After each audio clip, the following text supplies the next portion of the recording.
आज का जो जन सैलाब है ये पैसे पे बुलाई गई भीड़ नहीं थी, और उनका जो उत्साह था वो इस कदर का था कि मैं भी अपने आप को आज उनके उत्साह के सामने फीका महसूस कर रहा हूँ। मैं वचन देता हूँ कि मैं अपने इस समाज को किसी भी कीमत पर बंटने दूंगा। मैंने आज भी वहाँ से कहा कि वर्गीकरण वाले इशू पे अगर कहीं उनको लगता है डिस्ट्रिक्ट भाई को कि उनको फ़ायदा होगा, इस चुनाव के बाद हम उनके साथ बैठेंगे। और जिस तरह का जन सैलाब आपने ग्राउंड के अंदर देखा उससे कई गुना बाहर था। वो नहीं, धर्म मुक्ति का रास्ता तो हो सकता है लेकिन स्वाभिमान सम्मान के जीवन का रास्ता नहीं हो सकता। बैकलॉग जो है, जो लाखों की संख्या में SC/ST OBC का भरा जाए, 2 अप्रैल 2018 के मुकदमे हों, इनको वापस लिया जाए, पुरानी पेंशन बहाल की जाए, जो सफाई कर्मी वर्ग है उनको ठेकेदारी संविदा से हट निकाला जाए, उनको पक्की नौकरी दी जाए, उनको जो गटर में उतर के अमानवीय जो है जिंदगी जीनी पड़ती है उसका हम लोग कठोर रूप से विरोध है हमारा, क्योंकि हम सरकार की नीयत से, सुप्रीम कोर्ट की नीयत से बाकी 69 शिक्षक भर्ती आपको याद होगी, 5 दिन मेरे दिन रात का संघर्ष आपको याद होगा, तो सुप्रीम कोर्ट से रोक लगा दी। आप समझो, जो हमें सम्मान का जीवन नहीं देखते, जो हमें जाति के आधार बराबरी की नहीं दे सकते, वो आज हमारे हितैषी अगर बन रहे हैं। देखो, जिस दिन शेर को मौका मिलेगा वो अपना शिकार जरूर करेगा। एडी चोटी का जोर लगाओ, आप हमारी टांगे खींचो, हम समाज का हाथ पकड़ेंगे। ये जो आज आपने जन समूह देखा है, इनको अब बस यही चैलेंज है मेरे सामने कि अगले 1-1.5-2 साल में इनको कैडर बदल के और इनको जमीन पे उतार के इनके जरिए राज सत्ता में गरीबों की, शोषितों की, बहुजन समाज की हिस्सेदारी सुनिश्चित करके पॉलिसी बना के इनकी जिंदगी बदलनी है।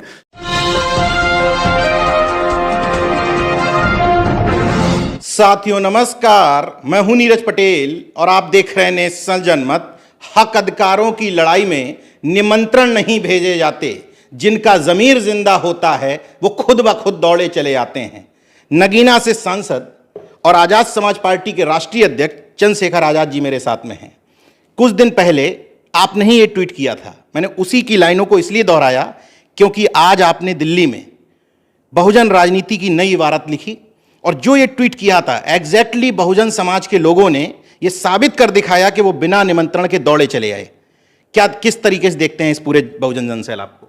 नीरज भाई, पसीने की सहाई से जो लिखते हैं इरादों को, उनके मुकद्दर के सफ़ेद पन्ने कभी कोरे नहीं होते। तूफानों से लड़ने का मजा ही कुछ और है। जब चारों तरफ से लोग आपको गिराने के लिए एडी चोटी का जोड़ लगा दें, आपके खिलाफ खूब साजिशें हों, आपके खिलाफ षड्यंत्र किए जाएं, तो ऐसे में नेतृत्व की और समाज की दोनों की जिम्मेदारी होती है कि वो एक दूसरे के पूरक बने। आज का जो जन सैलाब है ये पैसे पे बुलाई गई भीड़ नहीं थी, और उनका जो उत्साह था वो इस कदर का था कि मैं भी अपने आप को आज उनके उत्साह के सामने फीका महसूस कर रहा था। क्या गजब का उत्साह! और ये वो वीर बहादुर योद्धा हैं जो बिना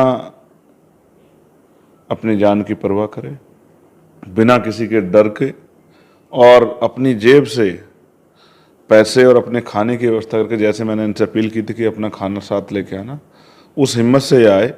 और जिस तरह का जन सैलाब आपने ग्राउंड के अंदर देखा, बाहर कई गुना था, उससे कई गुना बाहर था। आप ये सोचिए कि अगर वास्तविकता में जिस तरह का प्रयास हमने किया था और आज हमें रामलीला मैदान मिल गया होता और ये रैली वहाँ होती, ये आंदोलन वहाँ होता, ये संघर्ष वहाँ होता, तो इसकी गूंज भारत में नहीं दुनिया में सुनाई देती। यही मैं एक चीज समझना चाह रहा हूं, आपने खुद वो बात कह दी। रामलीला ग्राउंड से इतना कौन खौफ में था, कौन डर रहा था ऐसा कि रामलीला ग्राउंड अगर भर गया तो किसको खतरा था कि मेरी पॉलिटिक्स ही खत्म हो जाएगी? कौन डर रहा था इतना? मैं तो नहीं कहता कोई डर रहा था, मगर मैं ये जरूर कहता हूँ कि लोग कहते हैं रामलीला मैदान भरा नहीं जा सकता।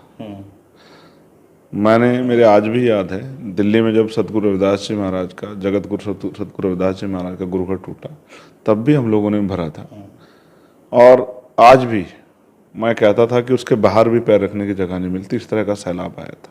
अंतर है दोनों में, वहां संवेदनाओं की बात थी, यहाँ मुद्दे की वजह से आए थे, इसलिए इससे खतरा तो था किसी न किसी। पहले धर्म के आधार पे लोग ज्यादा इकट्ठा होते थे, संघर्ष में कम होते थे। पिछले भीम आर्मी के 10 साल के संघर्ष की वजह से अब मुद्दों पे ज्यादा लोग इकट्ठे होते हैं, और धार्मिक आयोजन में तो हमारे लोग बहुत कम अब पार्टिसिपेट करने लगे। उनको ये तो एहसास हो गया कि धर्म से उनकी जो बुनियादी सुविधाएं वो नहीं, धर्म मुक्ति का रास्ता तो हो सकता है लेकिन स्वाभिमान सम्मान के जीवन का रास्ता नहीं हो सकता है।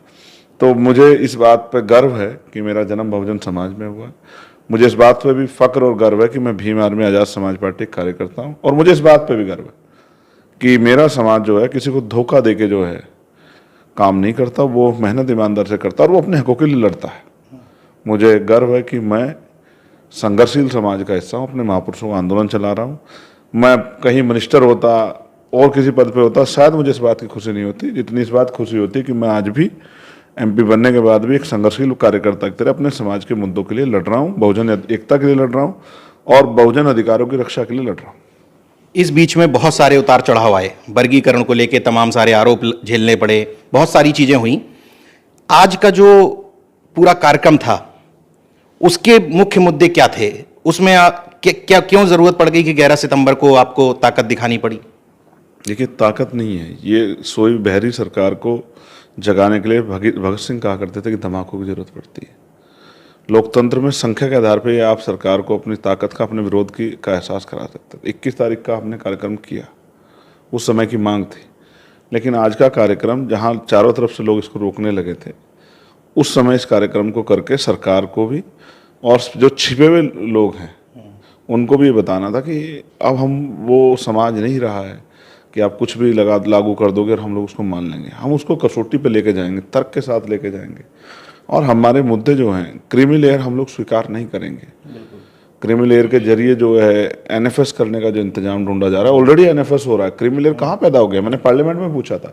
फिर जातीय जनगणना होनी चाहिए, उसके आर्थिक आंकड़े जारी होने चाहिए, पता लगना चाहिए कौन किसके अधिकार पर हिस्सा खा के बैठा है।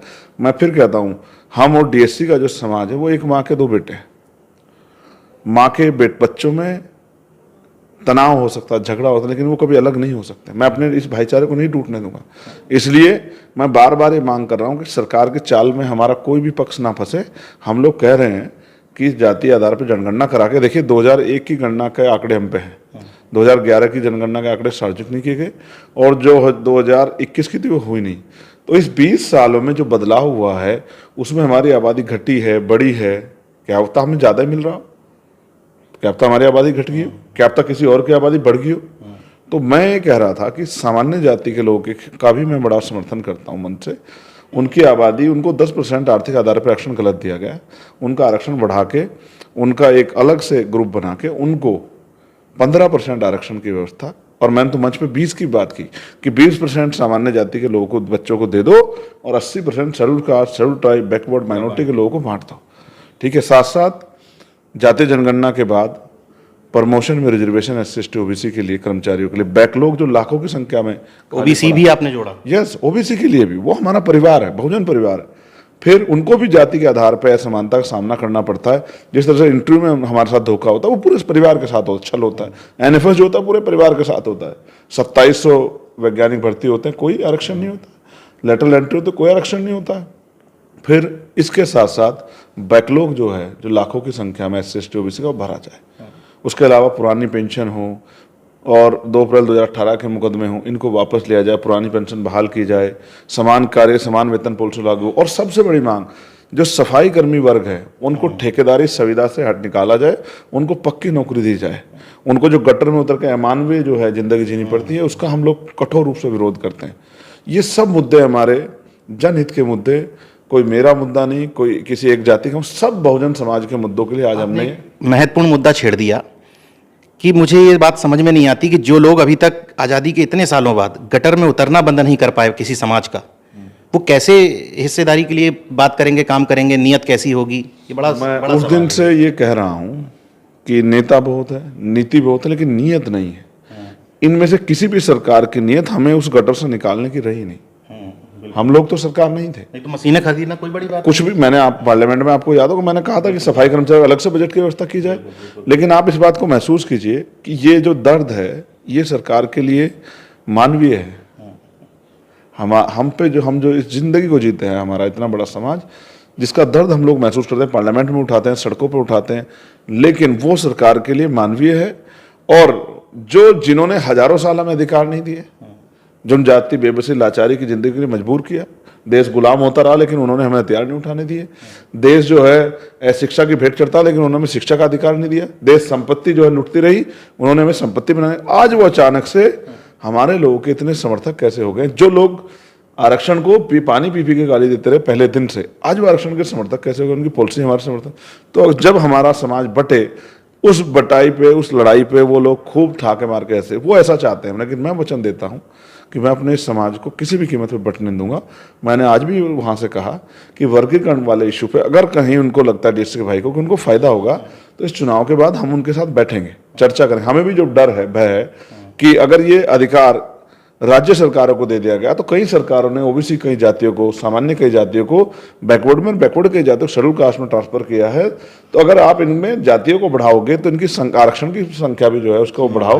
तो हमने कई ऐसी मांगे जो हैं, उनका वो भय है हमारा, क्योंकि हम सरकार की नीयत से, सुप्रीम कोर्ट की नीयत से, बाकी 69 शिक्षक भर्ती आपको याद होगी, 5 दिन मेरे दिन रात का संघर्ष आपको याद होगा, 6800 नियुक्तियां की लिस्ट मुख्यमंत्री ने जारी की, हाईकोर्ट ने उस पर रोक लगा दी।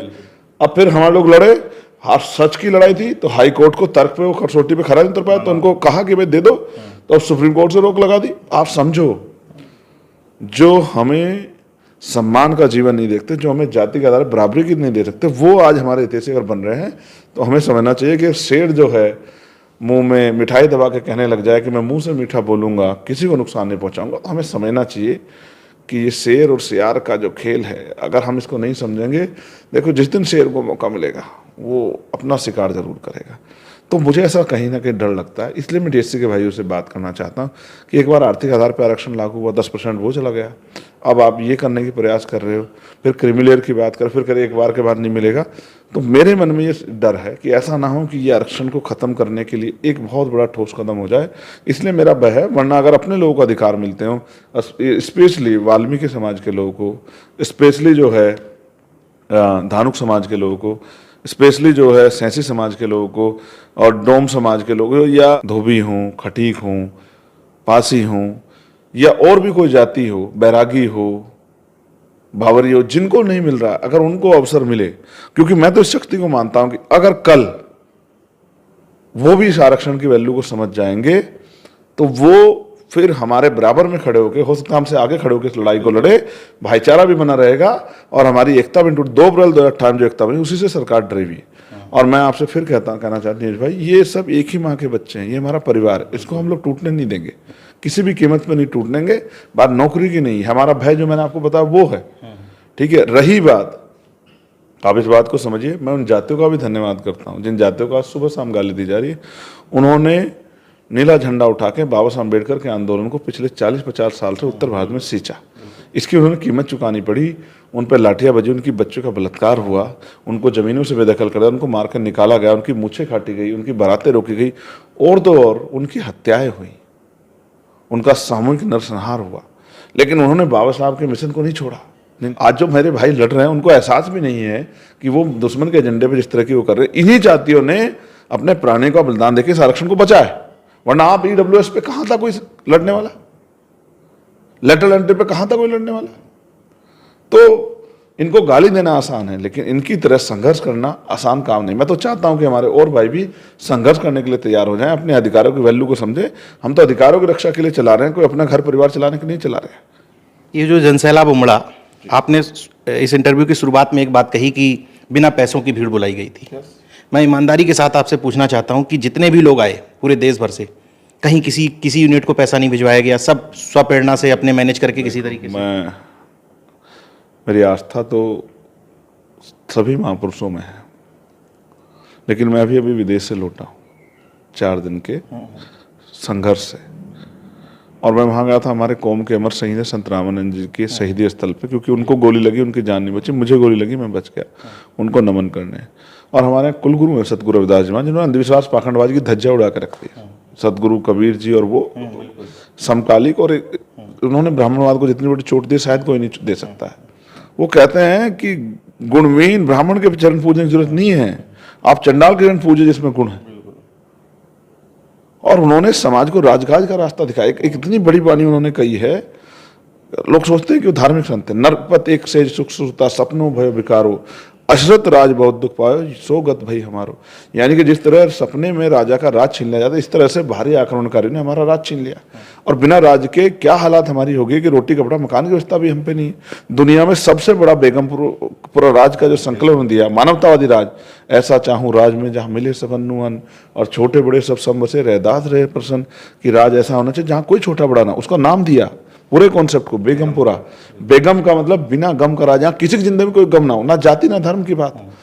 तो मैं उनको संकल्पित करके कुलगुरु जी को ये कहता हूँ, अगर कोई भी पैसा सुविधा अगर हम लोगों ने मुहैया कराई तो उसके लिए ऑन रिकॉर्ड अगर कोई बाहर आके कह दे कि ये हमें मदद की गई है, तो जो आप सजा दोगे मैं उसका जिम्मेदार हूँ। जो समाज सजा देगा मैं उसका जिम्मेदार हूँ। इसका मतलब इस जन सैलाब का बहुत बड़े मायने हैं। मैं फिर आपसे कह रहा हूँ, मैंने ये बात वहां भी कही, ये भीड़ नहीं है सबसे बड़ी बात, आप समझो। मैं इसलिए जन सैलाब कह रहा हूँ। ये वो बहादुर योद्धा हैं जिन्होंने मन में पहले कहते हैं नौजवान संघर्ष में नहीं आता, लेकिन आज नौजवानों ने ये संघर्ष का बीड़ा अपने कंधों पे उठा लिया, क्योंकि आज करो मरो की स्थिति आ गई देश में। तो ये वो योद्धा है जिनका ऋण हम लोग नहीं चुका सकते। मैं जो कुछ उनकी वजह से हूँ, और आने वाले कल में समाज इनको योद्धाओं की तरह उनका सम्मान करेगा, आप देखना। ये वो हैं जिन्होंने 13 नौजवानों ने, जो पूरे दलित समाज के, जिन्होंने बलिदान दिया, जिसमें 12 नौजवान शेड्यूल कास्ट के जाटा बिरादरी के थे, तो एक नौजवान वाल्मीकि समाज का था, जिन्होंने बलिदान देके 2 अप्रैल 2018 को अपने खून से अपने अधिकारों को बचाने। ये वो नौजवान है, ये नौजवान पढ़ा लिखा नौजवान है। इस देश में 23 साल का आदमी IAS बन सकता है। इस नौजवानों को आप हल्के मत लेना। एक बहुत बड़ी चीज है कि ये युवा है आपके साथ जुड़ा हुआ, इसने टोल आर्मी को बीजेपी की चुनौती दे दी है। आपने स्थान बदला 2 दिन के अंदर, सबको पता है। अब आप महसूस करो ना, स्थान बदला गया और झूठी खबरें चलाई गई, उल्टे अखबार में छोटे मोटे लेख लिखे गए कि साहब को जाएगा पकड़ लेगा। और मैंने नहीं दी सफाई कि पकड़ेगा नहीं पकड़ेगा, क्योंकि मैं अपने भीम आर्मी आजाद समाज पार्टी की योद्धाओं की शक्ति को जानता हूं। मैंने नहीं कहा कि बैनर लगा दो, पोस्टर लगा दो, देखो मगर क्या सैलाब था। और मुझसे ही नहीं रुक रहे थे आज तो, और मुझसे कहते हाथ मिला लो, क्योंकि जब से मैं मेंबर ऑफ पार्लियामेंट बना हूं तो उनकी उम्मीदें बढ़ गई हैं, वो तेजी से काम करने लगे। आप तो मेरे साथ थे बांदा में, तो बताओ बांदा में यही आलम था या नहीं था? बांदा में भी इसी तरह का बारिश आकर देखे ना आप अंदर क्या सैलाब था। तो मैं तो ऋणी हूं, और मैं कह सकता हूं कि अगर कोई ईमानदार से इनके लिए काम करे, 1 कदम चले तो 100 कदम चलते हैं।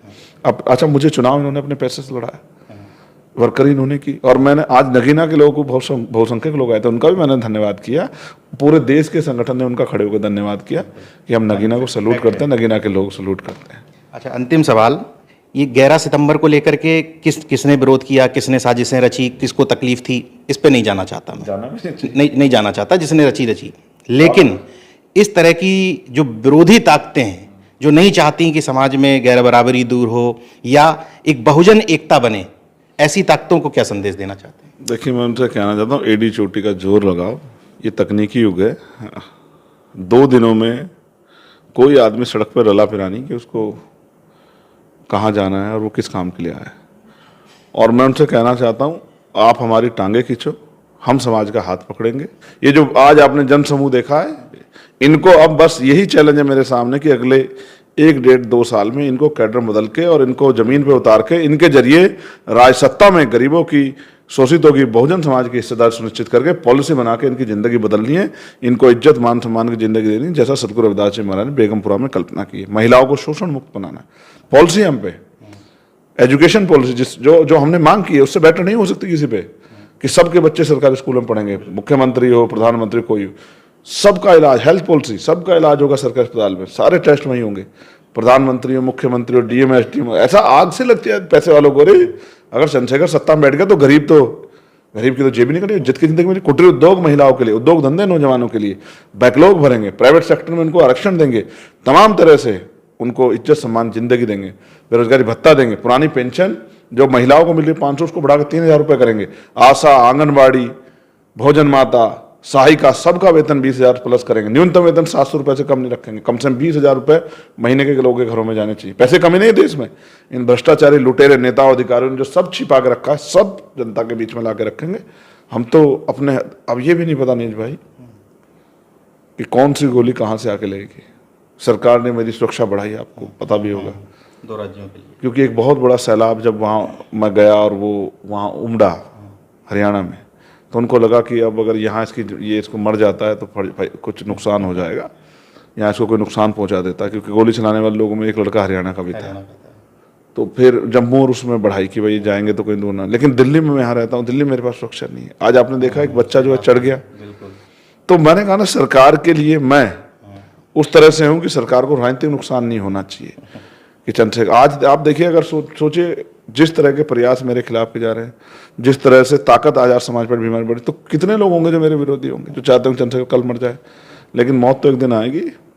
बाबा साहब ने कहा जिंदगी जीना कोई बड़ी बात नहीं, बड़ी बात है इज्जत के साथ जीना, स्वाभिमान सम्मान के साथ जीना, हक अधिकार के साथ जीना। अगर वो नहीं है तो गीदड़ों की जिंदगी कोई अच्छी जिंदगी नहीं। मैं इससे सहमत नहीं। एक मांग मैंने छोड़ दी, क्योंकि आज तक जितने भी नेता हुए उनको उनकी जाति के आधार पर नेता बनाने की कोशिश की गई। जब आप देखोगे तो हमारी दूसरी मांग है कि मंडल कमीशन की सभी सिफारिशें लागू की जाए और ओबीसी का जो आरक्षण को 27% से बढ़ा के 15% अतिरिक्त आरक्षण देके उसको 42% किया जाए। हम तो 52 की मांग कर रहे हैं, लेकिन 42 ही दे दे सरकार को। और मैंने शेड्यूल कास्ट का आरक्षण भी बढ़ाने की मांग की है, उसको भी 25% करने की मांग की है। ऐसी जो है दोनों मांगे। मैं इसलिए आपको बात कर रहा हूँ, मैंने आखिरी में इसलिए रखी क्योंकि आपके चैनल के माध्यम से पिछड़े वर्ग के लोग भी जो बहुसंख्यक रूप से समझदार हो गए, अनुशासित हो गए, कैडराइज हो गए, आंदोलनकारी हो गए, वैचारिक हो गए, वो भी सुनते हैं। तो उनको भी गुमराह किया जाएगा, उनके खिलाफ भी उनको भी सौ बातें कही जाएंगी। मैं उनको विश्वास दिला कहता हूँ कि जातिहीन समाज की स्थापना की बात करने वाले हम लोग, हम बहुजन हैं, हम schedule caste schedule tribe backward नहीं, बहुजन है। और अगर समाज हमारा साथ देगा, बहुजन समाज, तो आप देखना वारे नारे कर दिए जाएंगे समाज के। समाज को ऐसे ही जो है अवसर दिए जाएंगे कि जो अवसर जो है पिछले 70-75 साल में समाज को नहीं मिले। और फिर दोबारा आप चाहे दोबारा हर बहुजन समाज का व्यक्ति जाएगा कि उनके हर घर में एक चंद्रशेखर जरूर पैदा हो। गूंगी बहरी राजनीति के इस दौर में यही कुछ प्रमुख मुद्दे हैं जो चंद्रशेखर आजाद को अन्य नेताओं से अलग करते हैं। मुझे लगता है कि पिछड़े वर्ग से आने वाले तमाम सांसद नेता भी इतनी बात नहीं करते मंडल कमीशन की जितनी आप उठाते हैं, इसलिए लगातार उठाते हैं, क्योंकि मैं उनके दर्द को समझता हूँ। जिस तरह से इंटरव्यू में उनको 200 में से नंबर मिलते हैं, 110, 112, 15 समझता हूँ। जिस तरह से जो है EWS में अब वैकेंसियों के नाम पे वहाँ 250 आती है और यहाँ 20 भी नहीं आती। अभी 30 आई, मैंने ट्वीट किया। तो इनके साथ जो बहुजन समाज के लोग साथ जो अन्याय होता रहा, ये मेरा परिवार है। अब जाति में जन्म लेना मेरे बस की बात नहीं थी, लेकिन मैं जिस विचारधारा को बाबा साहब ने चलाया, काशीराम साहब चलाया, हमारे सतगुरु रविदास जी महाराज, गुरु कबीर जी ने, गुरु नानक देव जी ने चलाया, संत गाडगे नारायण गुरु ने चलाया, अब मेरी जिम्मेदारी है कि उस विचारधारा को, उस विचार को आगे बढ़ाऊं और ऐसे लोग तैयार हों जो भाईचारा, बहुजन भाईचारा बना के भविष्य में नौजवानों से भी अपील करता हूँ नीज भाई आपके चैनल के माध्यम से कि नौजवानों को ये कहा गया कि राजनीति बुरी चीज़ है, अगर इतनी बुरी चीज़ होती तो इस पर कुछ जाते हुए कब्जा नहीं होता।